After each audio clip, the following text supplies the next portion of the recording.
Now we have the one and only Mr. Brian Gubernick. Who, is your hair longer? I'm digging it. You know, I'm looking at it right now. I'm having like a poofy hair day. No, I like it. When you popped on, I was like, is his hair long? You want to know something, Dana? I want to shave my head again. I would prefer to do it. I like it so much more. But your wife says no. Is that right? It's not my wife anymore. I have a 10-year-old and an 8-year-old, daughters. Press, I'm telling you, these girls write the rules now. They're like, Daddy, Right. you look ridiculous with a shaved head. No.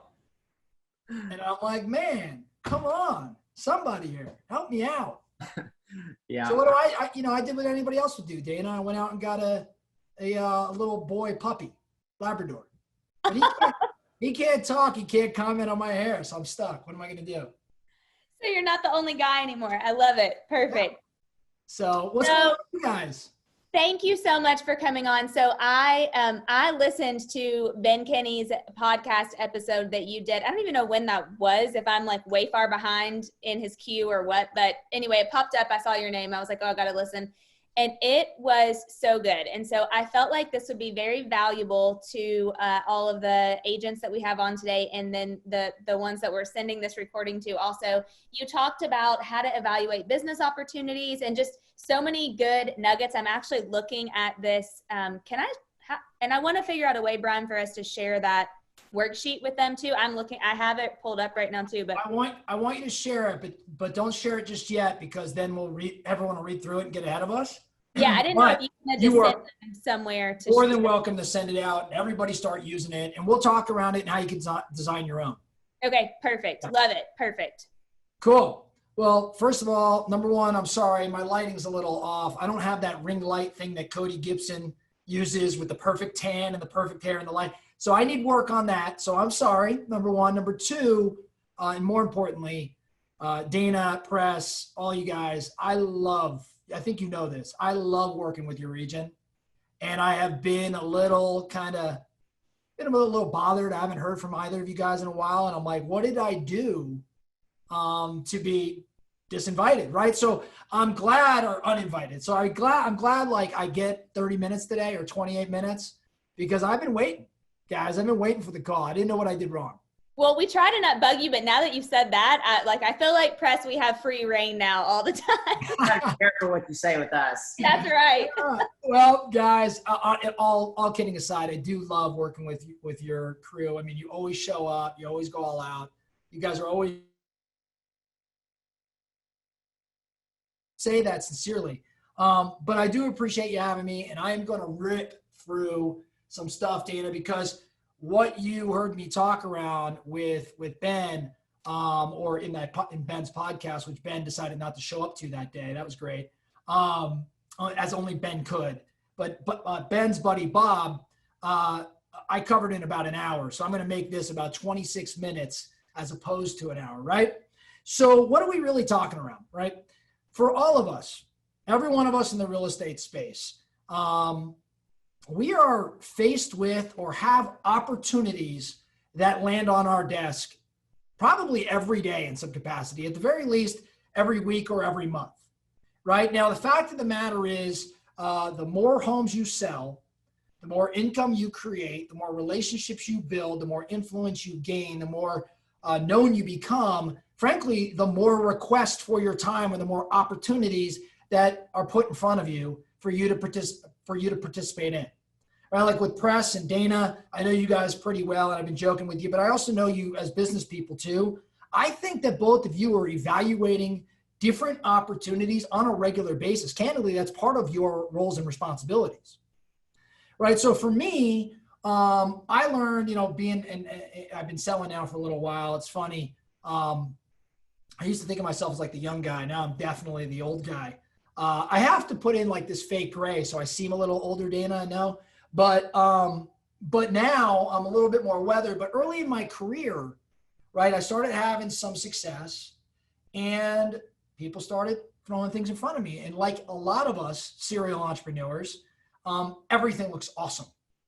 Like everything looks great, right? Like, and if it doesn't look great, I'm thinking about a way to make it look great. Like I'm creating a bias or a filter. And I decided a handful of years ago That's not going to work because, left to my own devices here, I'm going to make everything look great. I need to write out a criteria. I need to come up with my own filter. And this filter's evolved over the years, but what I want to share with your crew here today is the filter that I've created and in terms of analyzing opportunities. And when I say opportunities, it may not have to be a new business. It can be anything. It's going to happen. Many of you guys within the next 2, 3, 6 months are going to talk about partnering together. Many of you are going to talk about taking on a new role at the market center or a new role with your team or a new business that you can get involved in, but it's not really going to take much of your time, but it's like a side hustle. It's going to make a couple bucks. Like you're all going to have it. Some of you have things even bigger than that. Can I open a franchise? Can I, be part of KW International on this level? Do Dana and Press have something for me that I want to consider? This stuff comes up, right? It's one of the blessings of being part of this company, right? Like you got a guy, you have crew, guys and girls at the top who are constantly like opportunity, opportunity, opportunity. That's just the way we think. So for me, I had to learn, I need to come up with a filter, right? I need to come up with that's just the truth. And so here we go. Okay. So I'm going to run you through my 10 questions. If you want to use them all, by all means go. But my objective today is to get you thinking around what matters most to you so you can create your own filter for these opportunities. Okay. So number one, and this is in no exact order. When I say number one, I'm just giving you 1 of 10. You get to order them in terms of what's most important to you. So first and foremost, whatever the opportunity may be, I'm going to ask naturally, what's the upside? More specifically, projecting 3 to 5 years out.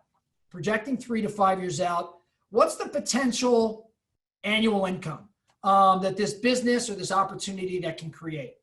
And more specifically, how does this potential annual income or new income compare against your minimum required new business income? Now, let me define that for you. Minimum required new business income. I'm almost 42 years old now. When I was 28 years old, like if there was a way for me to make a few $1,000s, that was my minimum on the side. That was my minimum required new business income. That represented, like in my first year of real estate, when I made $50-some thousand, a $5,000 side hustle represented 10% of my compensation. So my minimum was a certain number there. Now here we are almost 15 years later. My minimum's a little bit higher than that, right? Not because I'm any cooler or better or whatever it may be, but my priorities are a little different. My world's a little different. We're going to talk around, whether this involves your time, your money, whatever. But I want to get clear, really clear around what's my minimum income requirement for me to even glance at this thing. A great example of this, I know a lot of you guys, I've been in the real estate, the sales team expansion game for a while. Early on, Gary used to say in expansion that the number was 100K. If you can make 100K in a new location, it's worth considering. And that was just kind of and that's how I looked at it. I'm like, okay, I'm going to go to Seattle. Can I make 100? Yeah, let's do it. I'm going to go to Portland. Can I make 100? Yeah, let's do it. Right? Like I'm going to go to Prescott, Arizona. Can I make 100? Maybe not. Right? So I reconsidered it. So number one. Number two, what dangers or challenges exist? What obstacles do you have to overcome? What is it that I'm possibly not seeing? What am I missing that can have an adverse impact on this business opportunity? Okay. One good example of this, Dana, Press, would be, I think for agents, real estate teams specifically, a lot of us at some point say, I am so sick and tired of paying for these sign costs and posts to go up on my listings. Like I gotta pay for lockbox, post, sign. This is ridiculous. I'm gonna go start my own thing and sell it to my friends. Like I'll cover my own costs and I'll sell it to those around me. This is like not abnormal. This happens a lot. Well, what's interesting is if I had launched this business, a year ago, let's say, and I asked myself what potential dangers or challenges exist, would I have maybe forecasted that inventory across the nation would be as low as it is? And would that have an adverse impact on my sign and post company? The answer is absolutely.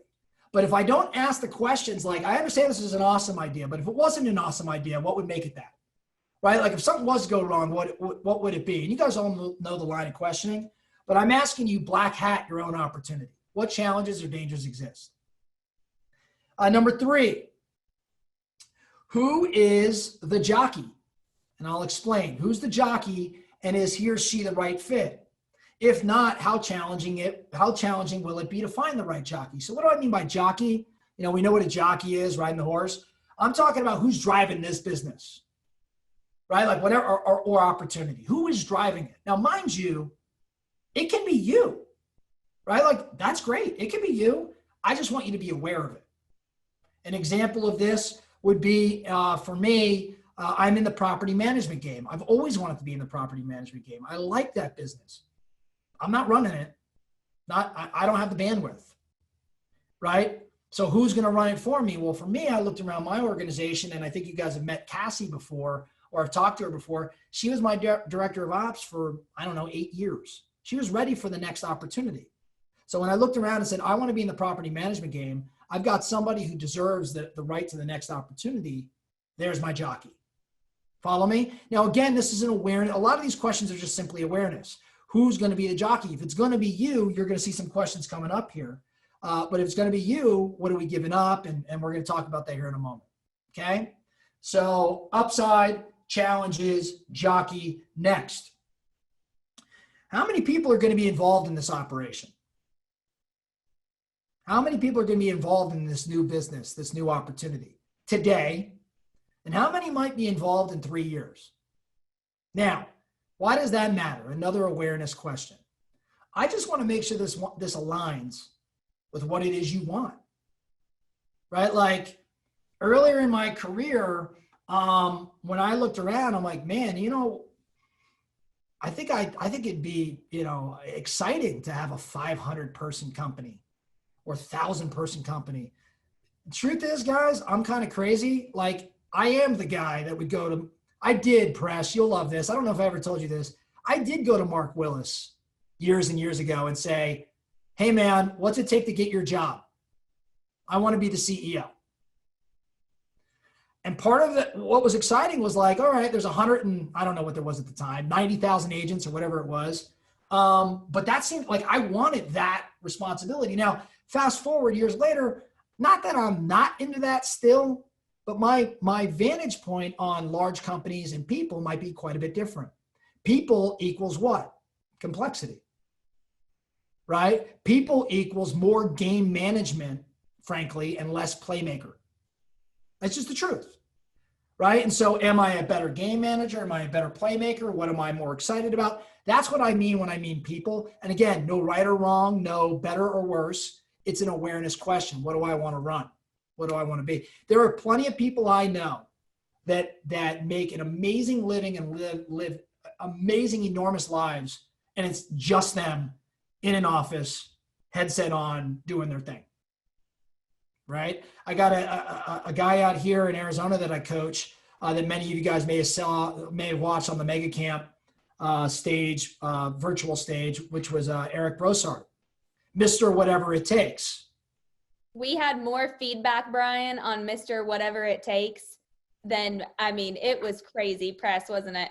It was great. Mr. Whatever It Takes Mr. Whatever It Takes started with my real estate team as an inside sales agent. Mr. Whatever It Takes really took it to whatever it takes. Whatever it takes, he took other people's leads. So I had to ask Mr. Whatever It Takes that maybe this isn't the right spot for him, but I still love the kid nonetheless. And he went on and created his own business. And I kept coaching him. And I've been coaching him for years. But I think about this guy, right? And I know this kid really, really, really well. I know this man, really, really, really well. He's a kid to me because he started with me when he was 18. And I coach him and I tell him, buddy, building a massive real estate team's not your jam right now. Your jam is to stay in your lane, have a couple people around you, and go lead generate, because I've never seen anybody lead generate like you. Right? So he crushes it. He lives a great life and is accomplishing every one of his goals with a 2-person operation. So again, more people doesn't equal more success. So just know what you want, right? So that's that question. Next question I ask, and this is an important one to me right now, more so than most all the other questions, just so you know where I'm coming from. What are you bringing to the table? What are you, as the evaluator of this opportunity, bringing to the table? Is it your time? Is it your influence? Or is it your capital? And or a combination of all two or three of these?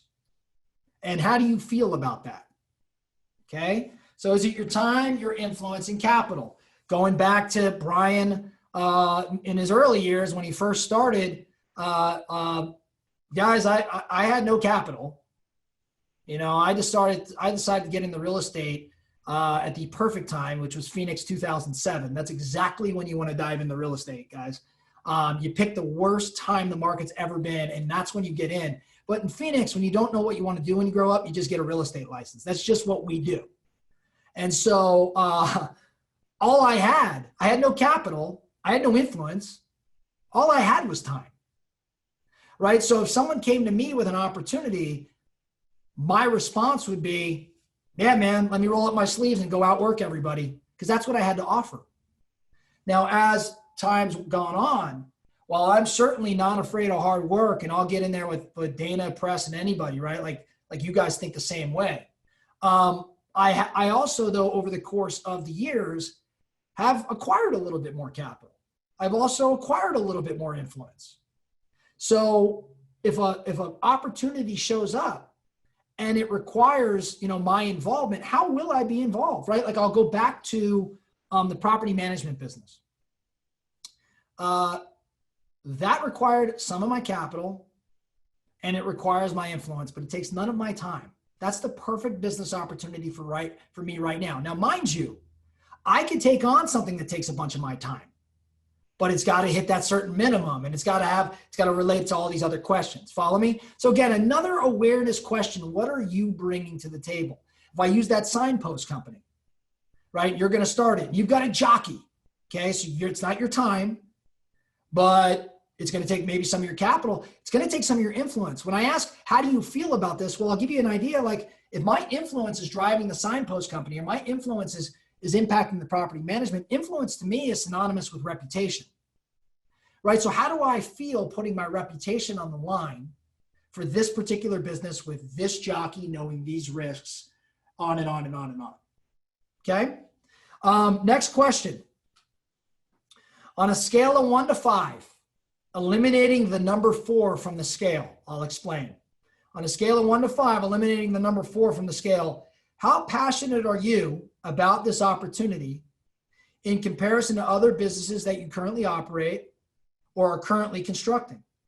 In addition, what opportunities, if any, must you forego in order to pursue this business?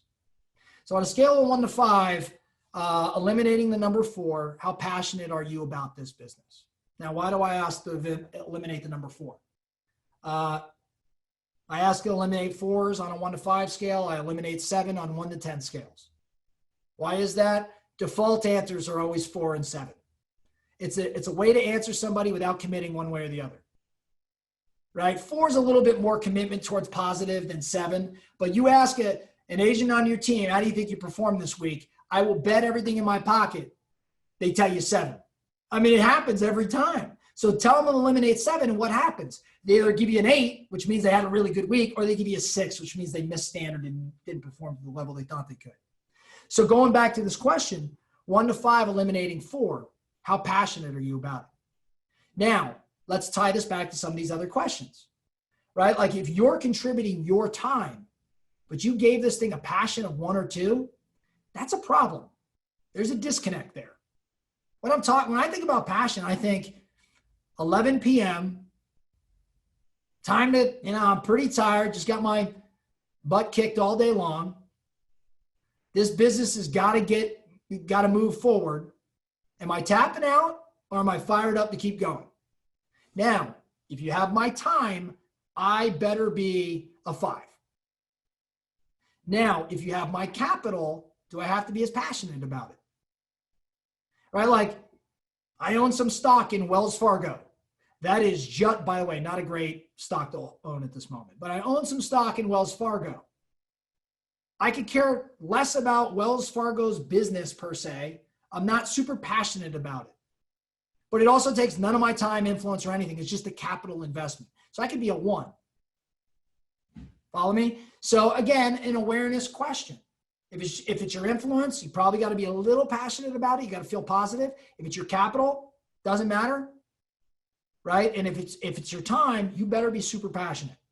Just my take. And then what are you foregoing? That's a natural question you're going to ask. If I commit to this, if I say yes to this, what am I saying no to? Next question. How loud will this business be? How loud will this opportunity be? How much noise is it going to create in my world? This is the old crotchety Brian question. Like, how noisy is this going to be? Seriously. Like, and how much noise, how loud is this business going to be, and how much noise is it going to create for me? What I'm really saying, I mean, we all have a slightly different definition around that. For me, I've got plenty of things to be worried about right now. I don't need another one. So I want to know, how loud is this going to be? And specifically for me, how much noise will it create? Just to give you real examples, property management, Press, I know you know this. Property management is a very loud business.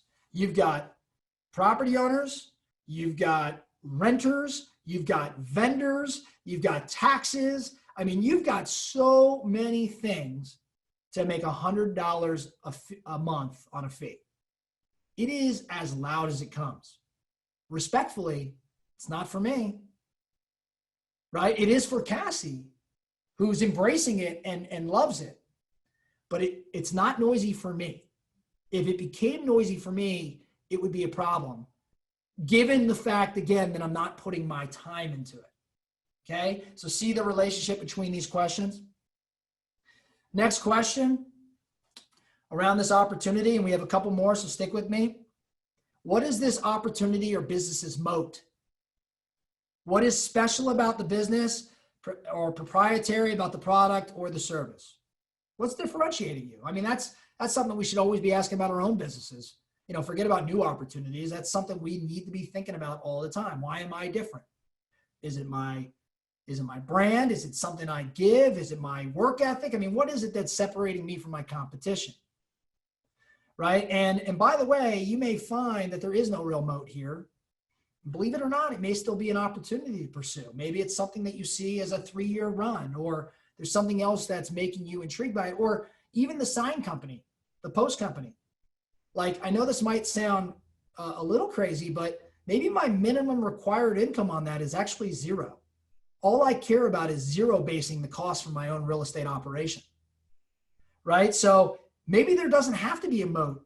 Now, if I want to scale that business, if I want it to be bigger and profitable, you better have something different about that business than your competition, than your peers. An example here for me, property management isn't something I could scale unless I had some sort of moat or something proprietary. I have a partner in that business that is a veteran, armed forces veteran. So we are a veteran-owned company. So when we market and when we're out, you know, in front of people, we're veteran-owned, and that is unique. You can't just make your company veteran-owned all of a sudden, for the most part, right? So that was necessary, though. When I was launching the property management company, I was figuring out, how am I going to be different, which is what led me to approach my buddy Derek, which is the same guy that used to own the gym with me years ago that you guys probably heard me tell stories about when I presented. Dana and Press, I'm sure everybody hasn't seen me, heard all my ridiculous stories, but Derek was the Army Ranger that owned the gym with me. And so this is Derek getting involved in property management. He's working in it, and we're leveraging his background, and frankly, it's a great benefit, right? So business is moat. Next question. This is one I layered on a little later in life. You guys are going to appreciate this. Is there travel involved? Is there travel involved? That matters to me. It always has mattered to me. Sometimes I wanted travel to be involved. Like when I expanded my team from Scottsdale, Phoenix to Seattle in 2011. So almost 10 years ago now. My life looked quite a bit different, and getting on a plane and flying up to Seattle every couple weeks was really, really exciting. Like, that was cool. That was part of like the whole experience, right? And so is there travel involved? If the answer was yes at that time, it would have actually been more enticing to me. Now today, I mentioned at the start of this call, I've got a almost 10 and 8-year-old. I've got a new puppy. I've got my wife. I've got a lot of different obligations, like many of you watching today. Travel isn't as high on my priority list anymore. I don't get on a plane. I still get on a plane quite a bit. Well, did. I was getting on a plane quite a bit though, but not nearly to the level I did in 2013 or 2012 or 2011. So is there travel involved? If a new opportunity lands on my plate and I've got to get on a plane a bunch to go make it happen, I need to be aware of that. And am I good with that? Last question, and arguably the most important one when it comes to opportunities in business. Does your existing business or businesses already provide the customers for this new venture? Are there any resources, synergies, or efficiencies from other businesses that can be leveraged? Right? I love this question. Is there something you're doing already that you can leverage, be it the database, be it certain operations, different synergies? Is there things that you're doing right now that will positively impact this new opportunity? Signpost company, you're already using it. You already need signs. There you go. You also have friends that need signs. There you go. Right? For me, real estate team. So I had to get a brokerage. I had to get into the franchise game. I got in the franchise game. So that meant I probably should get into, ancillary businesses. If I was going to get in ancillary businesses, property management kind of makes sense. Right? So, and if I'm going to be doing all this, gosh, I guess it's all tied together through coaching and training. So that would be a natural progression, right? Like, so it's just, I look at it in that way. Now, full disclosure, I did open a cryotherapy business next door. No synergy whatsoever, like literally no tie.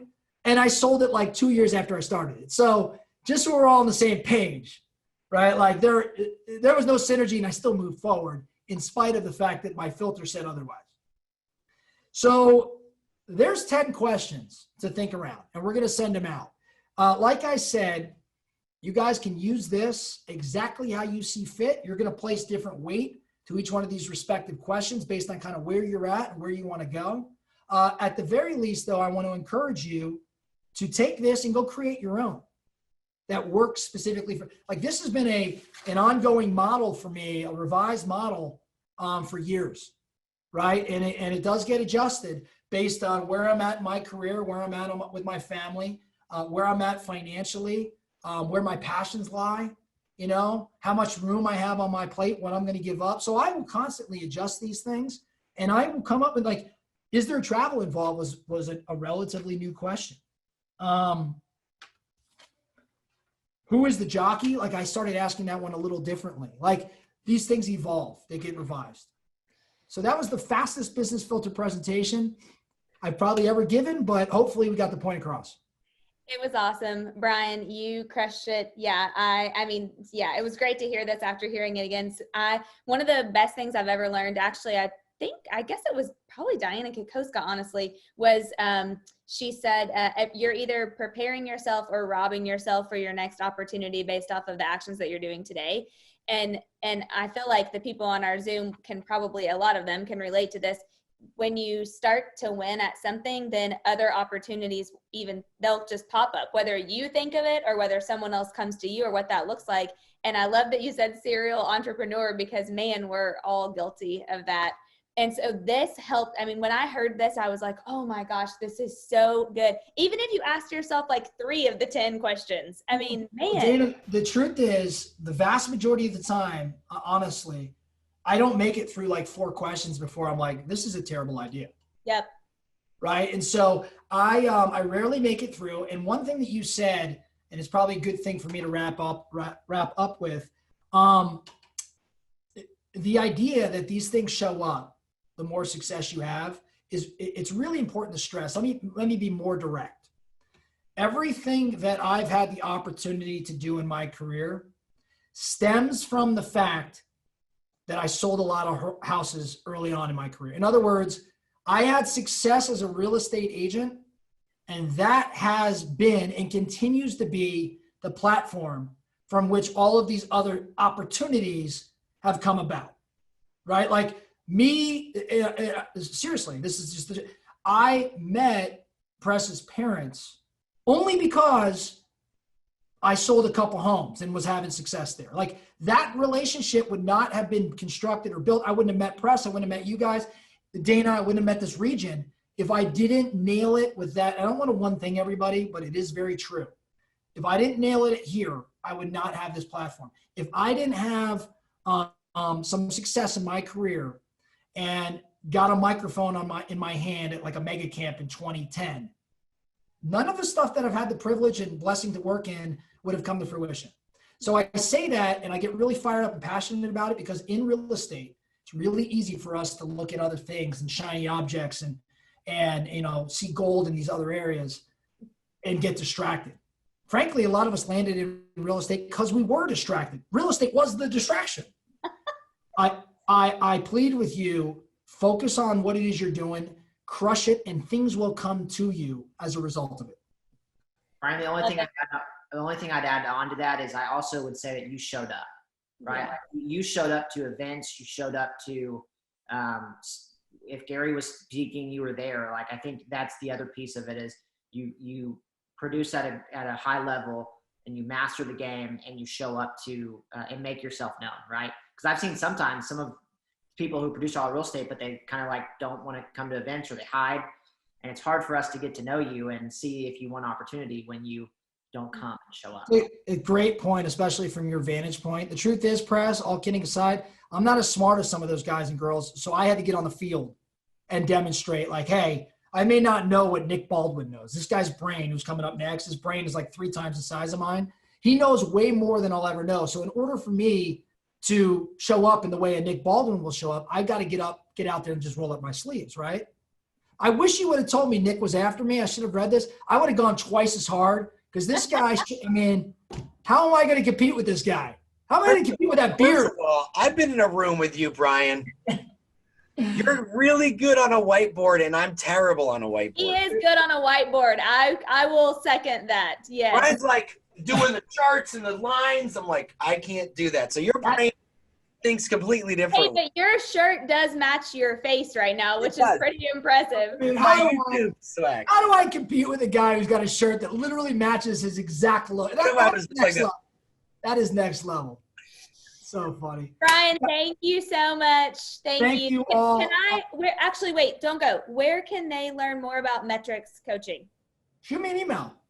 Okay. Honestly, any questions you guys have, any thoughts that you have around, you know, what I talked about today or anything, as Dana mentioned, I do a lot of coaching and training. Shoot me an email. Best email, the simplest one, use Brian, BRIAN @kw.com.